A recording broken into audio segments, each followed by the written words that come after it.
आज बीजेपी और कांग्रेस ने ममता सरकार के खिलाफ प्रोटेस्ट मार्च किया। बीजेपी आज कोलकाता के धर्मतला में विरोध प्रदर्शन कर रही है। ये वही जगह है जहां से ममता बनर्जी बड़े मुद्दों पर पैदल मार्च करती रही है। आपको बता दें कि इससे पहले बीजेपी ने कल 12 घंटे के बंद का आह्वान किया था। सुबह 6 बजे से शाम 6 बजे तक का ये बंद बुलाया गया था और इस दौरान आपको बताएं कि आज से बीजेपी ने फैसला किया कि वो धरना प्रदर्शन करेगी। धर्मतला आज धरना प्रदर्शन की जगह चुनी गई है। इसके अलावा कांग्रेस की तरफ से भी प्रदर्शन हो रहा है। अधीर रंजन चौधरी पहले भी हाईकमान से इतर ममता बनर्जी पर बड़े हमले करते रहे हैं। उन्होंने कहा कि आरजीकर में सरकार के इशारे पर सबूत मिटाने की कोशिश की गई है। अब डॉक्टरों को धमकाया जा रहा है और ये बंगाल के लिए बहुत ही दुखदाई दिन है। डॉक्टर्स के लिए उन्होंने कहा कल मंच के माध्यम से कि वो चाहती तो एफआईआर दर्ज कर सकती थी उन डॉक्टर्स के खिलाफ जो कि अब काम पर नहीं जा रहे हैं। वो कह रही हैं कि लेकिन उन्होंने ऐसा नहीं किया। उन्होंने ये भी कहा कि अगर कोलकाता जलेगा तो पूरा देश में अलग अलग राज्य हैं वो भी जलेंगे। देखिए, डॉक्टर्स जो काम करना जरूरी है वो करते हैं, लेकिन ममता बनर्जी धीरे धीरे डॉक्टर लोगों को, बंगाल की जो आंदोलन में शामिल हुई है, उन लोगों को डराना धमकाने की कोशिश कर रही है।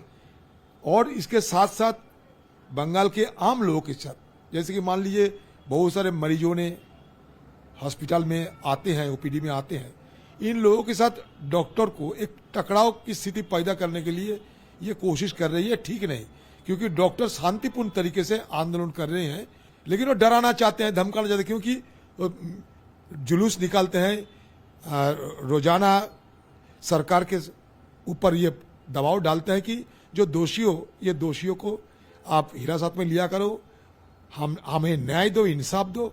डॉक्टर की मांग सिर्फ यही है, इंसाफ देना चाहिए, बस इससे ज्यादा डॉक्टर कुछ नहीं करते। प्रेसिडेंट रूल की तरफ, या फिर वो ये भी कह रहे हैं कि हम खुद ये अध्यादेश लाएंगे, अगर गवर्नर नहीं सुनते तो हम उनके खिलाफ प्रदर्शन करेंगे। अध्यादेश लाने में कोई दिक्कत नहीं, हमारे कॉन्स्टिट्यूशन में है, जो क्रिमिनल लॉ है और ये कॉन्करेंट लिस्ट में है, ये 245 आर्टिकल के तहत ये ला सकते, जैसे कि महाराष्ट्र में मकोका लाए गए थे। लेकिन बात यह है कि हमारे देश में जो कानून व्यवस्था है, इसमें किसी को अगर फांसी पे चढ़ाना है तो उसके लिए सारे जगह खाली पड़े हैं, बहुत सारे उसके अवसर है। देखिए, निर्भया कांड में 4 लोगों को फांसी में तो चढ़ाए गए थे, उसके लिए इतना शोर शराबा करने की जरूरत नहीं। लेकिन फांसी में चढ़ाने की पहले जो चीज जरूरत होते हैं वो सबूत, उस सबूत को मिटाने के लिए सरकार एक तरफ मदद करते हैं और दूसरी तरफ कहते हैं कि फांसी में हम लटकाएंगे। ये सरकार की ये चालाकी से अलावा और कुछ नहीं। यहाँ के बंगाल के आम लोगों की यही मांग है, इंसाफ इंसाफ इंसाफ। आपको लगता है कि अगर समय रहते हुए जांच सही से होती, मैनिपुलेशन नहीं होती? सारे देशवासियों को लगते हैं, बंगाल को भी लगते हैं। कोलकाता में आरजीकर मेडिकल कॉलेज की ट्रेनी डॉक्टर को न्याय दिलाने के लिए जूनियर डॉक्टरों का संघर्ष लगातार जारी है। मुख्यमंत्री ममता बनर्जी की धमकी के बावजूद जूनियर डॉक्टर डरे नहीं हैं। उन्होंने ममता बनर्जी को काम पर लौटने की जो अपील की थी वो ठुकरा दी है। आज 19वें दिन भी जूनियर डॉक्टर्स की हड़ताल जारी है। उन्होंने आज भी प्रोटेस्ट मार्च निकाला।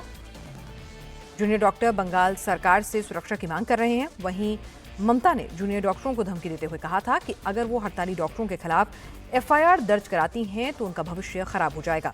बेहतर मौके की तलाश में विदेश जाने का चांस खत्म हो जाएगा। पुलिस केस होने पर उन्हें वीजा और पासपोर्ट भी नहीं मिलेगा।